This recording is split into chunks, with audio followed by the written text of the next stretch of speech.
Point, the Oh, number oh, one. oh, there you go. All right, we're ready. Welcome to On Point, the number one Saturday morning Christian-based call-in talk show in America, live every Saturday morning from 9 a.m. to 10 a.m. worldwide at David G. Evans 1, at David G. Evans 1 on any smart device. Of course, joining me today for our discussions on politics, culture, and religion, but always from a kingdom point of view, is our executive pastor, Nicholas Smith. How you doing, man? Good morning. Good morning. Yeah, we're doing it here.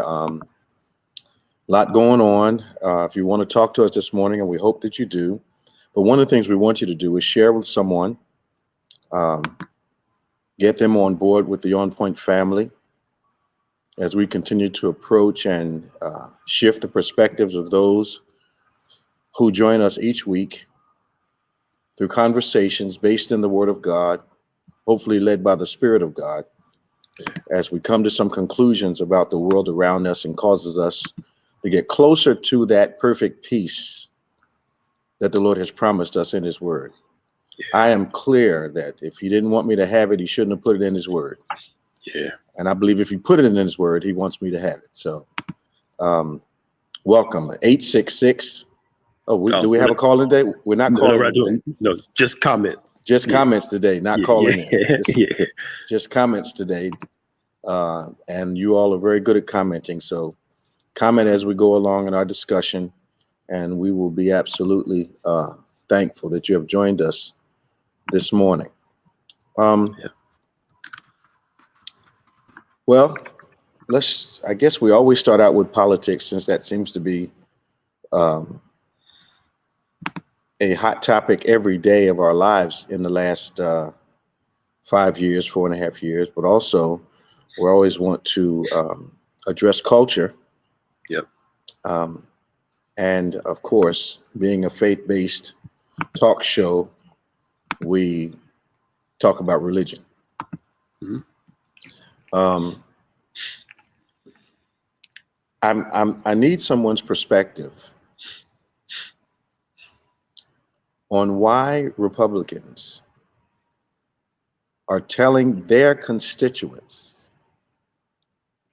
you only need to make $8.95 an hour. Mm-hmm. How do people who probably have one of the most secure positions as it relates to salary, benefits, health care, perks, reimbursements, influence, authority, access, Mm-hmm. tell someone making $10 an hour that that's enough for you? Mm-hmm. But at the same time, tell a millionaire, I'm going to give you a break so you can get a $3 million refund check on your tax return this year. Mm-hmm. And that the people that they're telling they've got enough, which is really kind of pissing me off, Pastor Nick. Yeah. How's somebody making $200,000 a year, being given millions of dollars by their lobbyists, going to tell me at $35,000 that I'm making enough? Mm-hmm.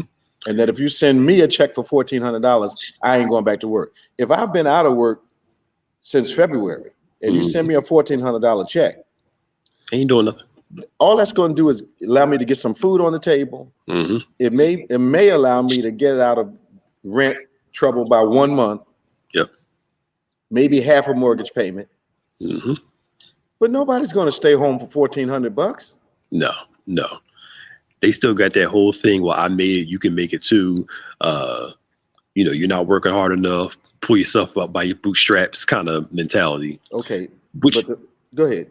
But my thing is, they all got it. Most of them got help. Some of them were on subsidies growing up. So it's like, why would you, go ahead. I'm sorry. They've forgotten. Yeah. Or I know I use this term a lot, but they just simply don't seem to care. Yeah. About the very people. And you know what? It's a lack of respect that the voters have created. Because the voters put up with this nonsense. The politicians do these personal things to them. And then they go out and vote for them again. Yep. How myopic are we in that they know they can get us hyped up on one subject and we'll ignore our own welfare. Yep. Yep. I think they know American people's short attention span. I'm just starting to believe they don't have any attention. Somebody said a few years back that the American electorate is not the smartest. Okay. And I think sometimes we confirm that. If I can say that. I think we've given the politicians that. Yeah. Because in this culture of video, when someone can make a video, be seen by millions, and then come back and say, I didn't say it, and people maybe don't say, okay, he didn't say it, but they act like he didn't say it.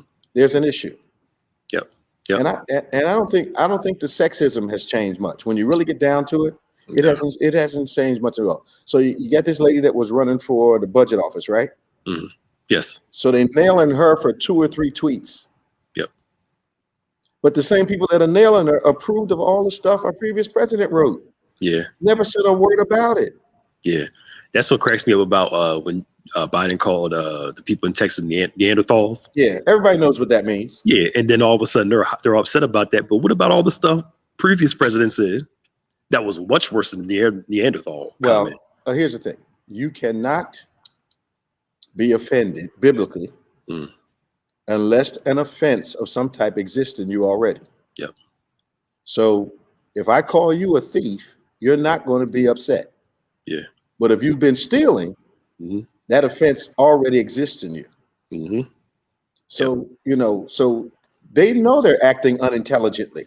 Yeah. Yeah. One guy, I can't remember the senator's name. He said, to justify his point, he said, when I was growing up, when I worked for $6 an hour and made it, and somebody said, well, with inflation, based upon the time range, you making $6 an hour back then is like making $24 an hour now. So he was actually making more than So the minimum then. What was his response? Oh, of course, nothing. Like, still couldn't say anything. You can't say nothing. Still, I made it, and it's like what's his name? The guy used to look like the Munsters, the boy of the Munsters. Yeah, you know what I'm talking about. Yeah, Paul Ryan. Okay, I think it was Paul Ryan. He got a lot of corporate and government funds to help him go to college and all these other things. And then as soon as he got in Congress, guess what he did? Created all those bills to pull all those things back. Absolutely. What's his name? The black guy, Ben Carson, lived in government housing growing up. Yep. Got into housing. What did he start doing? Start taking all that stuff away. Just amazing. Yeah. Now, and he said, well, my mom helped pull us out, but maybe she helped pull you out because she had assistance from the government to be able to help pull y'all out. And quite honestly, Pastor Nick, having grown up in the projects as a boy and understanding money a little better now, what we got by on then, you couldn't do it now. Oh no. And I don't know if this might be leaping, but from a biblical point of view, I don't understand how politics that helps people is socialism. Yep. Because what that implies very strongly is that Jesus comes down and represents himself as a socialist. He says, feed the hungry, take care of the prisoners, take care of the sick, blah, blah, blah, blah, blah, blah, blah, blah, blah. Yeah. So we call it ministry when it's him, when it's Jesus, but we call it socialism if it's government. It doesn't make any sense. Yeah. From what I heard in their mind, the scriptures, this is what I've been told to my face. Oh, Lord. The scriptures never mandated the government to feed people. The church and people are supposed to do that. Okay, so if the church is supposed to be the instrument to feed the people that vote for the politicians, and you can't have a government without people, then they have proof text themselves out of us responsibility. Because Jesus does not make a racial or political or governmental statement. Yep. He simply is implying, if you know me, this is the stuff you're supposed to do. Yep. Now, the arenas that we dwell in allow us to do it with varying degrees of effectiveness. Small church, large church, even larger organization called the United States government. Yep. So what these people are saying You're allowing me to disobey the spirit of God's word because I don't believe that government ought to help people. And if you help people, that's socialist. Mm-hmm. Jesus was not a socialist in the way that we think he was. Mm-hmm. I think he was socialist if socialist means helping people. Right. Yep. Yeah. But you know what's crazy? Like for instance, Texas with they wanted to be their power grid to be their own. Mm-hmm. And they wanted free market and free capitalism. Mm-hmm. But as soon as they got in trouble the past couple weeks ago, all of a sudden we need the federal government to come help us. Why? Right. I thought that was socialism. You didn't want any part of the federal government. Yeah. Like now all of a sudden you want big government? It's socialism when I want to deny you something. Yeah. But if I need the help, it's not socialism. I'm entitled to it. Yes. Well, let's say poor people in this country who are victims of capitalism are entitled to some, because you can't have capitalism without people in power. Absolutely. You need a working class people. Absolutely. Yeah. And they never see, like you said, the taxes going up, the tax-free part for the people are higher as socialism. Mm-hmm. I don't know how you call that capitalism, giving them a lot of free loopholes and all the other things, but nothing for the people that need it at the bottom. You know what was amazing when the thing, what was that GameStop place? The GameStop, yeah, in AMC, yeah. The problem with GameStop for the Wall Street people was this. The GameStop folk investors use the same principle mm-hmm. to make money that the billionaires have been using forever. Mm-hmm. And the billionaires don't mind if working people lose money. Yep. But they don't want to lose any of themselves. So now they need some regulations. Yep. That mm-hmm. are only going to apply to working folk, not to the mm-hmm. hedge fund managers. Yep. The hedge fund managers are going to stay clear. Mm-hmm. Yep. And that's the thing that gets me is like they're so public about it now and they don't care. It's before they would hide it. It's unbridled. And now they're showing you, this person gave me $5 million, so I'm gonna help them out publicly. And what are you gonna do about it? And here's the most disgusting part to me.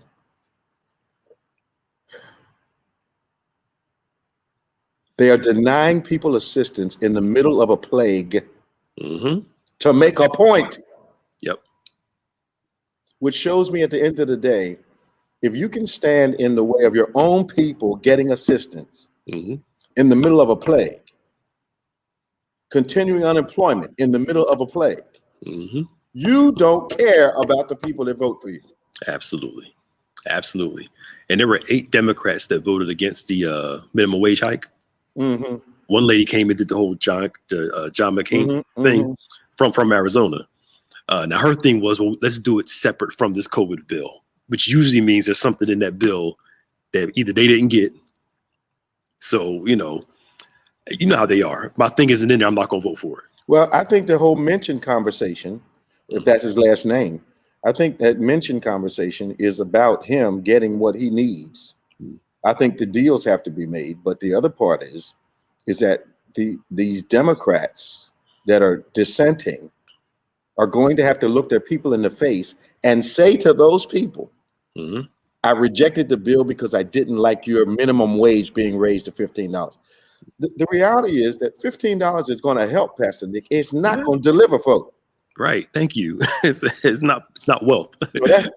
That's not delivering. You're not getting ready to go out and get a $2,000 mortgage making right. $15 an hour. Right. No, not at all.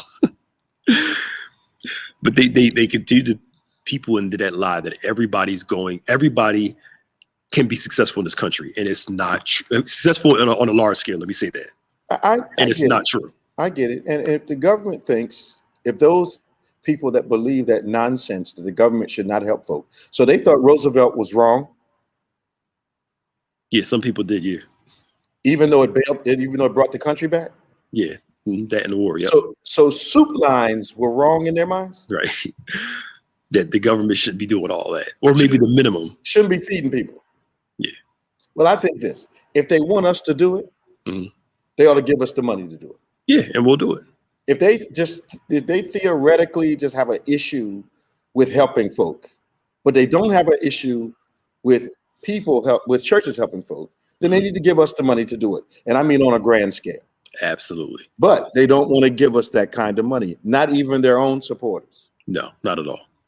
Not at all. No. Not at all.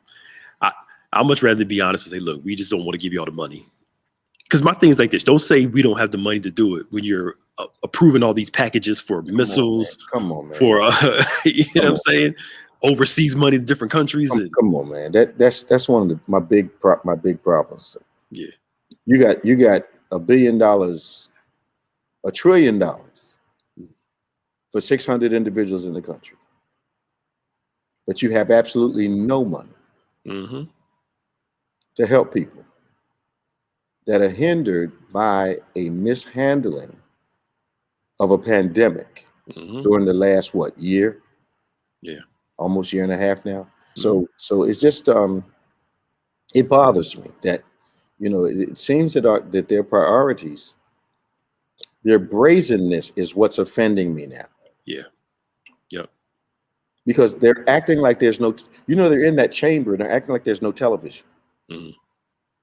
But they figured out it doesn't matter whether they see it or not. I can lie to them in 2 years about it. You didn't really need that $15. That $15 wasn't going to help you. You can still make it on the $10 that you're making. How are you going to tell a working person that? Yep. There's no way around it. Another thing too is that if you're talking about the small businesses that are worried about increasing their limits, then why don't we do more to assist them to help them increase their limits? Like, again, if you can give a couple $1 trillion to 600 people, why can't you spread that out a bunch of small businesses? Because I have a theory called the weed theory. It's the garden theory. Yeah. I believe that they believe small businesses go out of business every day, but new ones pop up like weeds in their places. Yep. I think that's why they don't make an investment in them like they should. Yeah. Since they claim they employ more people than any other situation. But it tells me again, they're not concerned about the people that the small businesses employ. Yeah. That whole support for them is a mirage. Anytime small businesses, Ruth Chris. Yeah. Yeah. And you give them $10 million and a guy at the flower store on the corner can't get $30,000. Something's wrong with that. Absolutely. And we talked about this last week. I think our issue part of the people is responsible for this too, because we don't patronize those small businesses. So they sit there and said that all of our small businesses are going down. And like you look at certain places around here, like Atco, Hamilton, a few other places where you got a whole bunch of strip malls that have no businesses there. Yeah. Well, if you're driving an extra 30 minutes to go to Walmart and skipping all that stuff in between, of course they're going to go out of business. That's not the government's fault. Well, I think that Walmart's agenda is to put small businesses out of business and then to hire their people for sub wages. Yeah. And people say, well, it's cheaper at Home Depot or Lowe's, but the amount of money you spend in gas to go there, rather than going around a corner to the local place, you basically just spent the same amount of money. It's psychological, and they know it. Yeah. They're not making these decisions just kind of randomly. They're having psychiatrists and psychologists analyze the habits of people and say, okay, they'll, even though they're spending more money in gas, time, all the other stuff, they will drive further to come save 3 cents. Yep, absolutely. That makes sense. I was watching this. History Channel has this series called "The Food That Built America." It is so good, and they talked about the guy that created the Baby Ruth bar. Okay, and it talked about how such of a great salesman he was, and he had this guy sit down, try these chocolates out, and he bought a penny chocolate that was everybody bought, and he hyped it up so much that the guy ate it. He said, "Close your eyes and savor it all."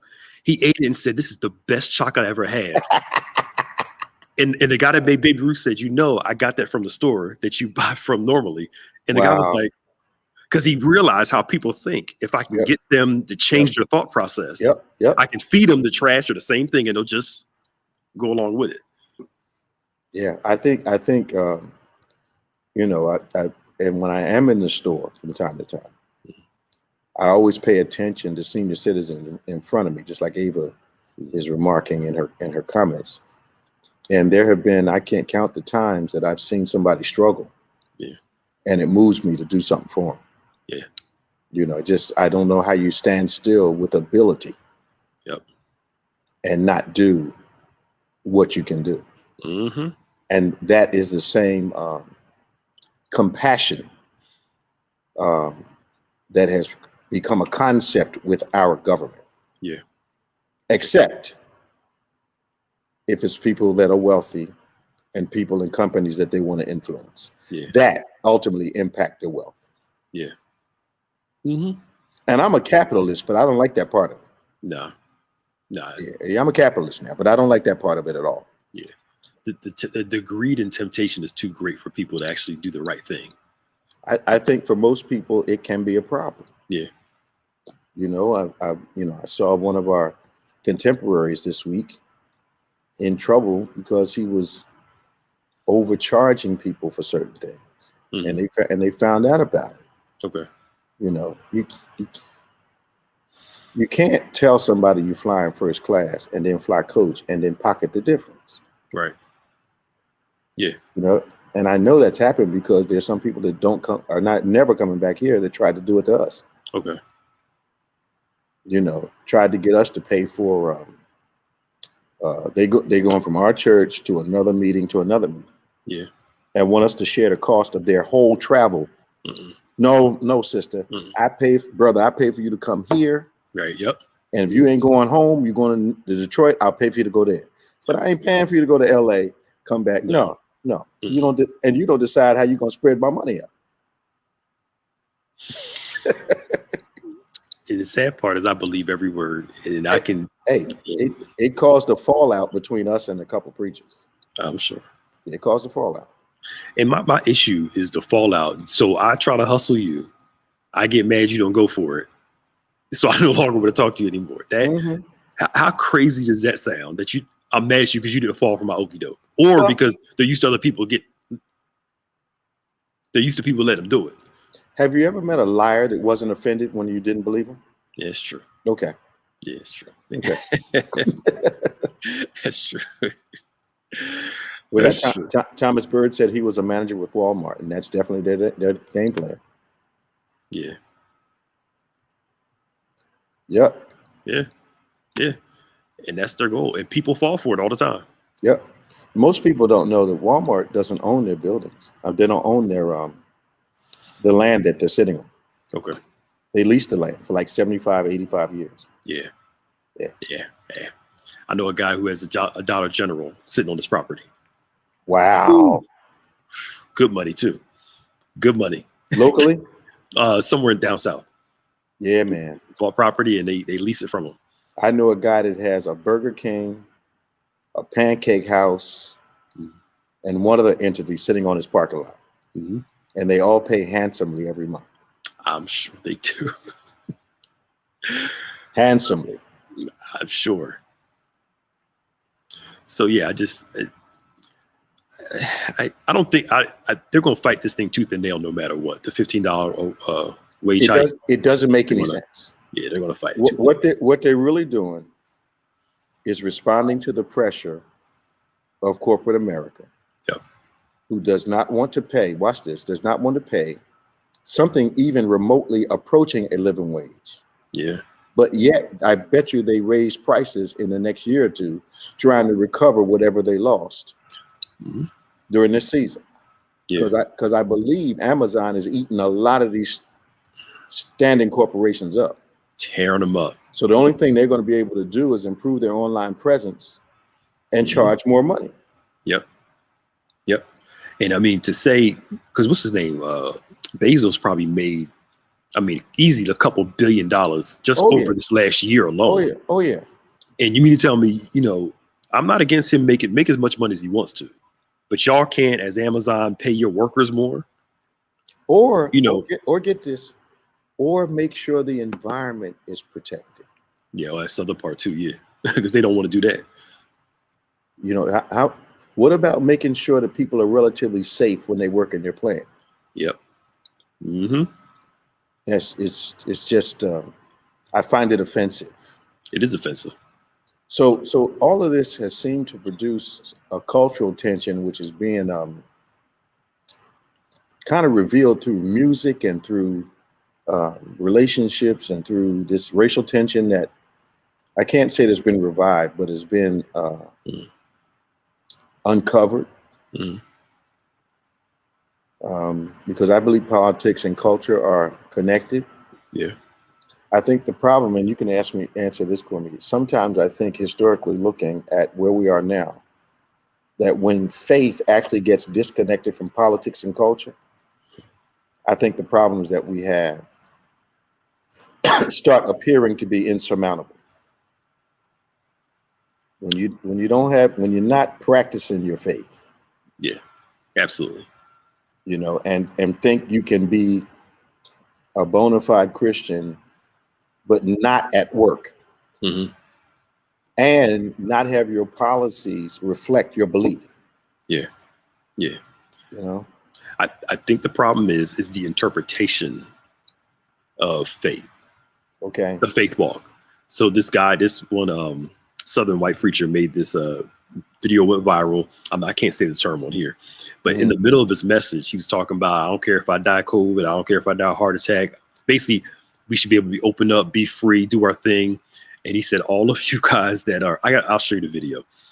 All of you guys who are afraid of opening up, this whole COVID thing, you're a bunch of blanks. And he actually says a very derogatory term really? During the sermon. Really?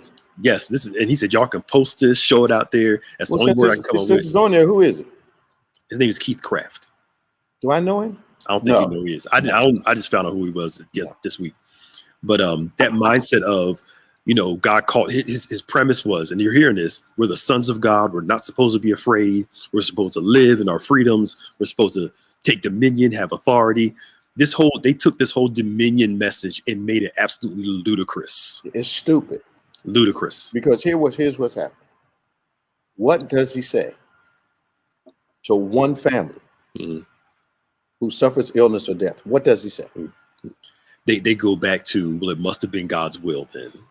We went out. His premise was we went out in our freedom. We went out believing God and trusting God. That's foolish to me. Let me tell you what the problem is for a lot of these guys that are going back.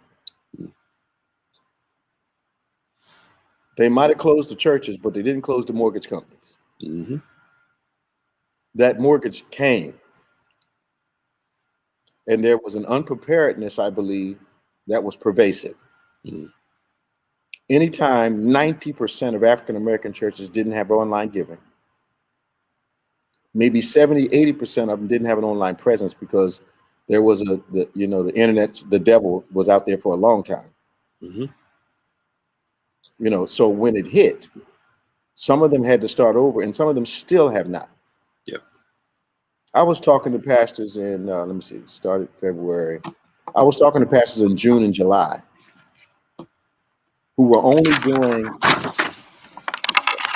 a prayer during the week and a half an hour conference call on Sundays. And that was supposed to sustain the faith of the people that belong to their churches.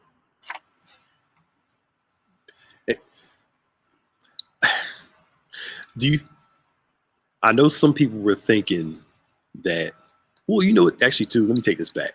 Mm-hmm. I think in this season, a lot of the pastors that weren't used to working actually had to start working. Mm-hmm. And it threw them off.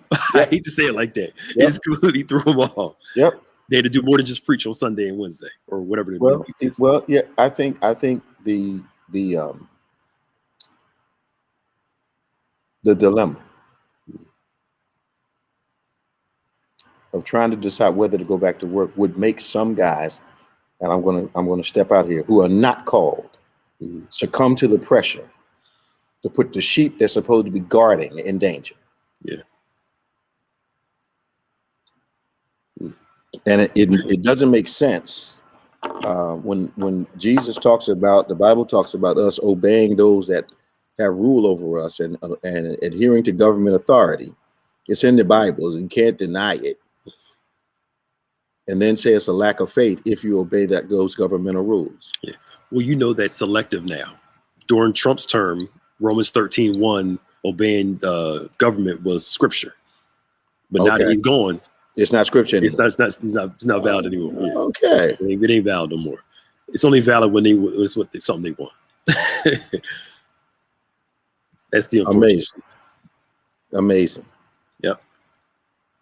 But the conflation of American freedom and our biblical mandate, if I can say it like that, is just, it's almost like they're putting their American rights above their scriptural responsibility. Yeah. I wouldn't say almost, it is. That's what they're doing. That's what they're doing. Yeah.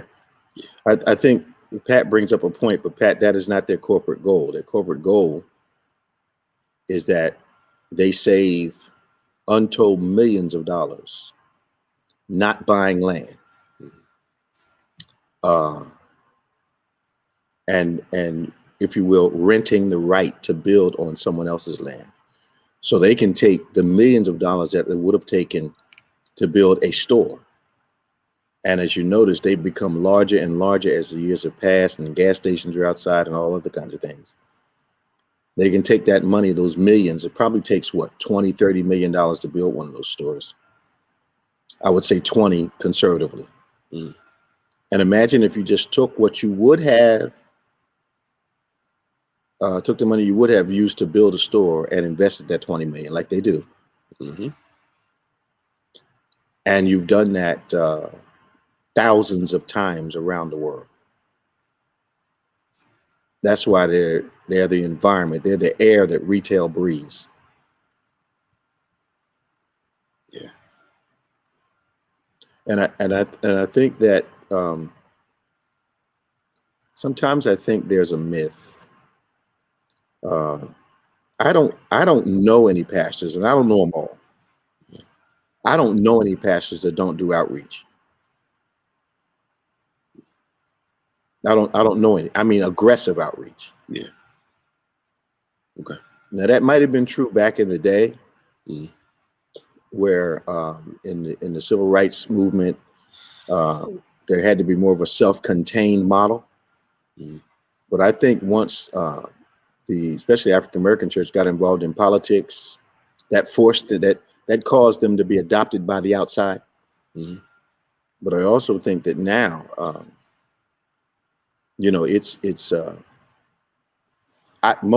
the guys I know have progressive outreach. Yeah. Most of them, I think I sense to. Yeah. I think the indictment that they just taking care of themselves, that's like a 30, 40, maybe even a 50-year argument. Yeah. I mean, the black church has always been known for outreach. It's what we do. Yeah. And there were some churches that were more, and I don't call handing out hot dogs twice a year outreach. I don't call having a festival on the corner where you. I don't call that. If that's the only thing you're doing, that's not real outreach. It's not at all. Yeah. So I mean, we'll see what happens. They're supposed to vote on the bill. I think it's coming up within the next couple of days, but they're still arguing. One guy had them read the whole 600-page bill to let it to push it out. And if a senator brings it up, we need to read it word by word. They got to sit there and go word by word by word by word. Yeah. And that's all. It's just a delay tactic. Yeah. And I find it unfortunate because they're not. Well, they are. I keep acting like they care. They're not connecting their delays to the continued suffering people. So they don't think that the average person has struggled enough during the past year. Yeah. But because they're in a situation where they haven't been that negatively affected by this thing. Yeah. They're complaining about wearing a mask. People are complaining about not being able to feed their families. Yep. But since they don't miss any meals, they don't know what it's like to be hungry. It really feels like we're living in a third world country sometimes. That's really what it sounds like. With dictators that adopt a lifestyle that demand the poverty of the people that follow them, and the people are so inoculated with poverty that they follow the emotional draw of the leader, and not what have you really done for me. If I hear one more time that during the Trump years the economy was great, and then I ask the second question, why do you think it was great? And they say, well, the stock market was doing well. And then I asked the final question. I didn't know you were heavily involved in the stock market. Mm-hmm. How well invested are you? Well, I don't have any stocks. Well, then how do you measure the whole economy doing better Yeah. when you have no stocks that reflect the stock market is doing better for you? You cannot buy a new home because you're not making enough money. Yep. I mean, the list just goes on and on. How do you measure that? Yeah. Because somebody told you Yep. that it was better. Mm-hmm. And not realizing the stock market has nothing to do with the economy. They're two separate things. They come on. It's a very small group that makes their living off of that. Yeah. Compared to the population. Yeah. Yeah. And most people that are in the stocks, they're not making like no $20,000, $30,000, $40,000 a month.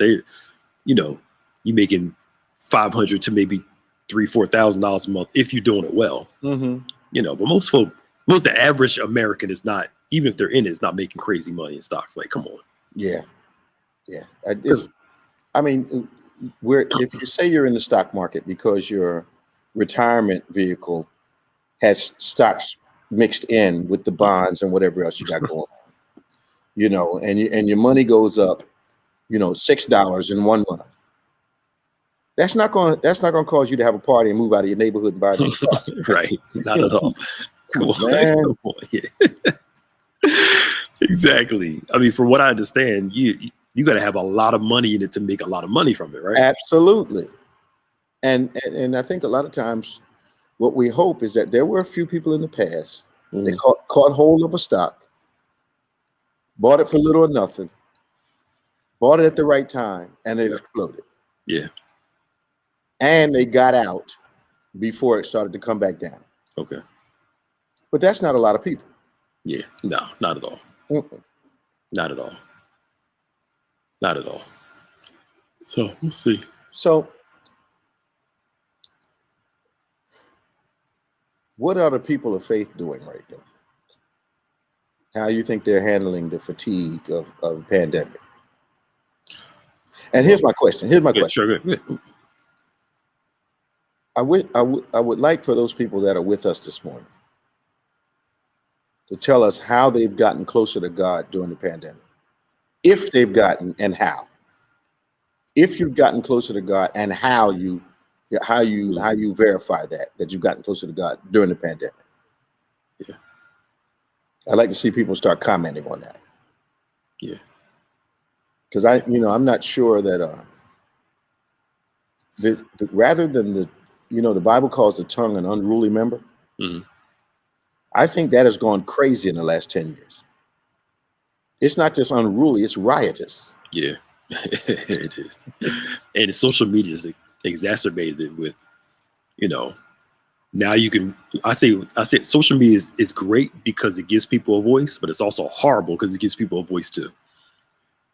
So now you have a bunch of people that probably shouldn't have a platform, have a huge platform for saying a bunch of crazy stuff, mm-hmm.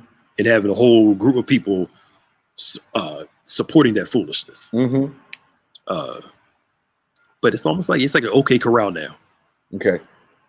And it's more viral to catch because people can read it immediately. Yeah.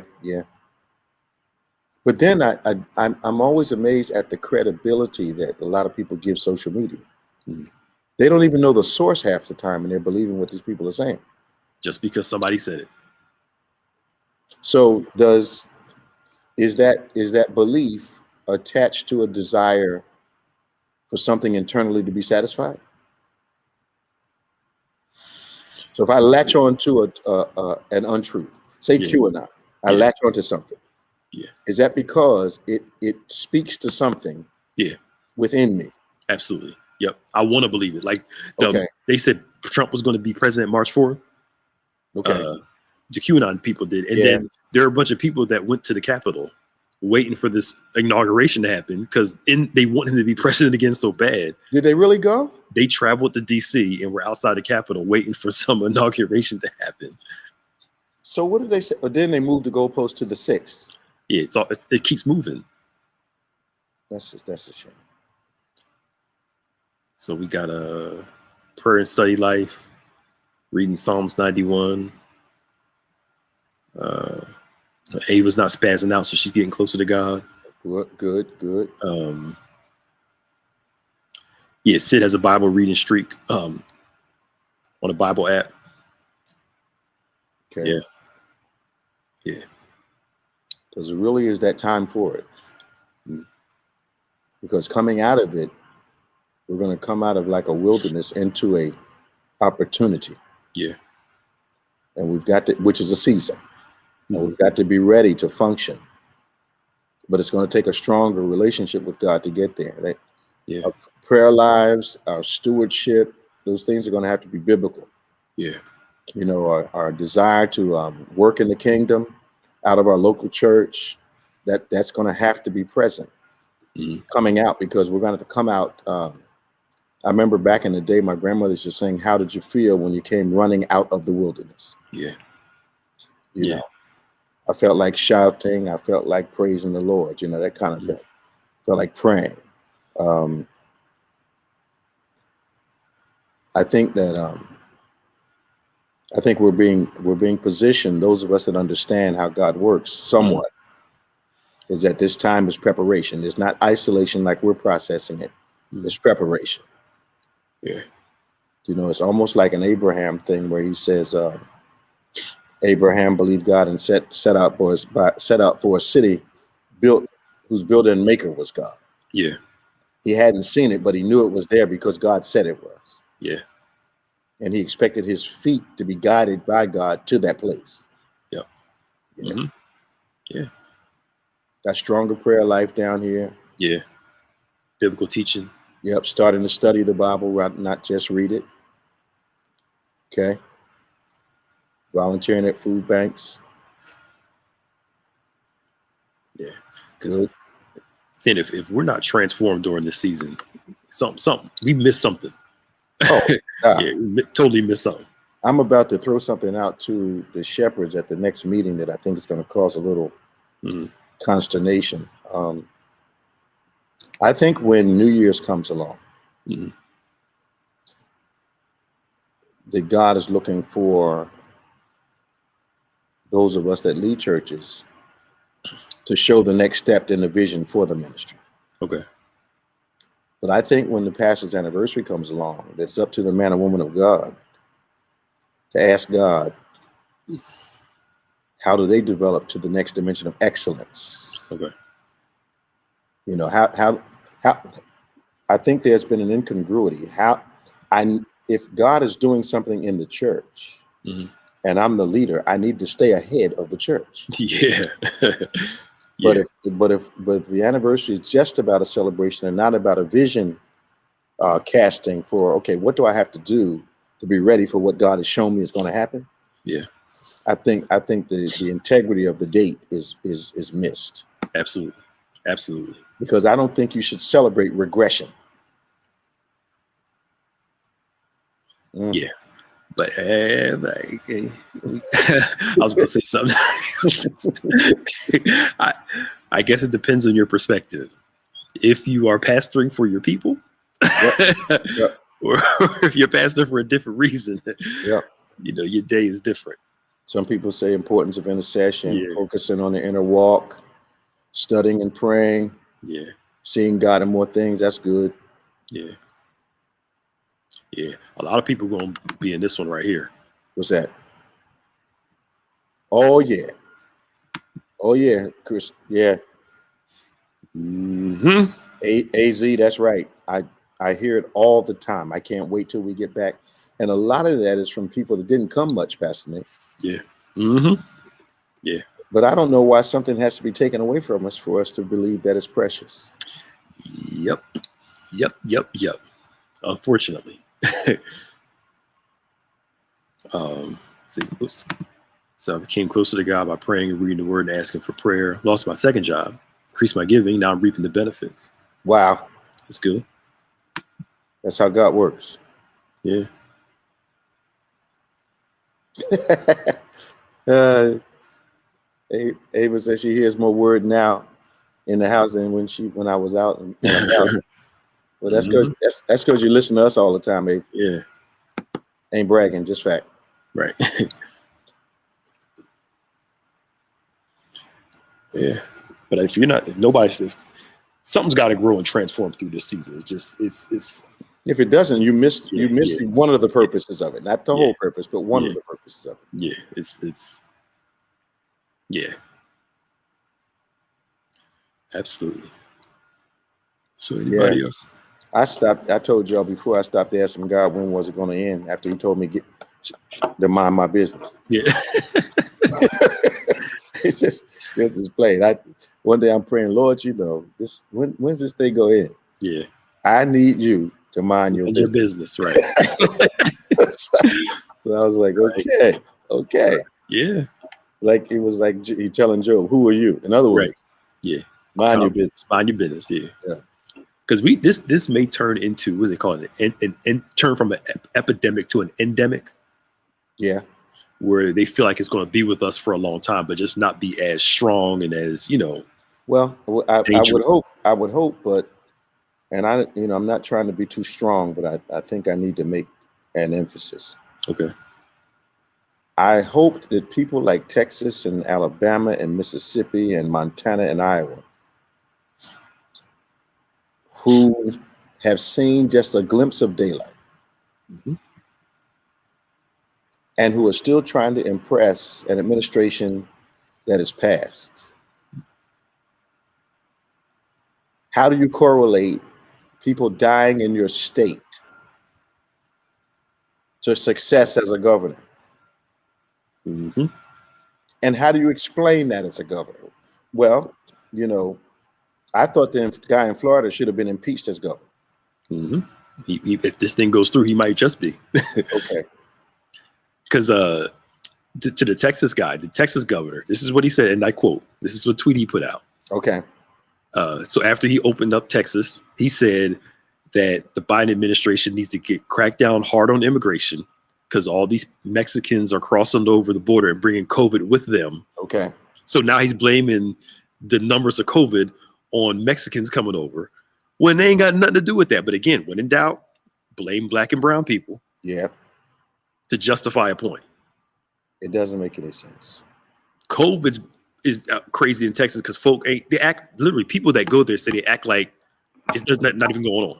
When I saw the pictures of the people in Miami this morning from yesterday and how they were partying and masked up dancing on the beach and, in the clubs, shoulder to shoulder, no mask, no nothing. Just my concern is this. If you don't care about yourself, you have a right not to care about you. Yep. But I don't think you have a right to go back home and give it to your mother, your father, your sister, your brother, your aunt, your uncles. I don't think you have a right to take it back with you. Yep. So if you're not thinking of yourself, don't you love other people enough not to? Yeah. Does your mom and dad have to be laying up in the hospital fighting for their lives before you say, this thing is real? Because when other people's parents have died, you've not been inspired. Yep. It grates my nerves. Yeah. The America is built on individualism and it's tearing us up, and it always has been. Yeah. Other countries that are more communal, like New Zealand, all those places, China, they wear a mask if they feel a cold come on. They wear a mask not for them, but for everybody else. It's just a normal thing for them. When I was in Japan and I was on the bullet train going from Tokyo to, I believe, Kyoto. And they, of course, on the train, they have stewards and they bring you stuff, and the train's hurtling all along at like 190 miles an hour. And you're sitting there, and I noticed 2 or 3 people with masks on. So I asked, can you tell me what the masks are all about? Yeah. And that's someone with a cold that does not want to take a chance on spreading it to people on the train. Cold. Yeah, cold. We have something going on that's killing people over here and can't convince them. Yep. They say down south is off the hook. They literally act like it doesn't exist. No mask, just. So how many people have to die down there? That's why I think it's so high down there. But some of the businesses in Texas are saying, we don't care what the governor says. If you're gonna come in here, you got to wear a mask, and they're holding on to their policy. Well, they better. Yeah. But and we wonder why stuff is not changing, getting any better. Some people are saying they've learned to trust God more. They have to. But now you're going to have Texas. Texas is going to be way out of control. Yeah. Alabama. And I mean, the governor, no disrespect intended, when he made the announcement the other day, I happened to be watching the television. He doesn't look like he feels well. Mm. He looks like something's wrong. I'm looking in his eyes like, this guy's not rational. Yeah. But then I wonder how many people are going to actually put themselves at risk to do what he says. Yeah. And they're going to do it. And these are largely Republican-led states. Is that what this is? They are. They are. Our president caught it. Mm-hmm. That wasn't real enough for him? Yeah. But they think because, again, they're too simple to realize. The president gets better health care. You don't have 8 doctors to you. He had 8 doctors to him, and they said he was bad. Pumped him with every drug in the world. They threw the kitchen sink at him. You're not getting that same treatment. And they're like, he's such a man. He got over it. Like, bruh. No. They gave him stuff that's illegal to give to people. Like, the experimental stuff. Stuff that they reserve for presidents. Mm-hmm. And I believe the Congress people, I think they got vaccinated a long time ago. Oh yeah. And you heard that Trump and Melania got vaccinated in January. But they didn't tell nobody. But they got sick. This is before they okay. This is after. Okay. So January before they left office, they both got vaccinated. but you notice they didn't go out and tell nobody. No. Hey, we got vaccinated. Because that would have made it more real. Mm-hmm. But the fact that they were all sick is enough reality. Should be for most people. It should be. But it seems like we're going to be in this thing for a while. But states are starting to open up more and more, slowly but surely. Ty seems to think California is going to do what Texas is doing. They better not. They got a problem. No, California's going to stay closed. They're going to stay closed, but their cases are high. Yeah. Yeah, they're not. They're going to open to a certain degree, but not too much. I think Newsom's feeling some heat because some of the Republicans there that just won the Congress are starting to put some pressure on them. On who? On the governor of California about opening up. Because they want everything open. There's what they're saying is that we were under quarantine for a whole year and it's not getting any better. That's because people aren't doing what they're supposed to do. Right. So then they're saying you might as well go ahead and take all the limits off and let everybody get sick. Yeah, just take the limits off and whatever happens. That's just dumb. You know what that is? That's pubescent logic. I tell you what I mean by that. So your mom tells you got to be in by 11. So you decide at this rate, you're not going to get there till 11:30. So you might as well stay out till 3 o'clock in the morning. Yeah. Yep. Like it's not going to get worse. Mm-hmm. Jeez. I know. Coming in at 11:15 is different than coming in at 4 o'clock. Who are you telling? You late still, but it ain't gonna be as bad. It's like 15 minutes late. They might call downstairs and say, "You home?" Yes. Yeah. 3 o'clock in the morning, somebody's sitting in the living room. Yep. And it's not to have a conversation. Absolutely. Or, like my family would do to you,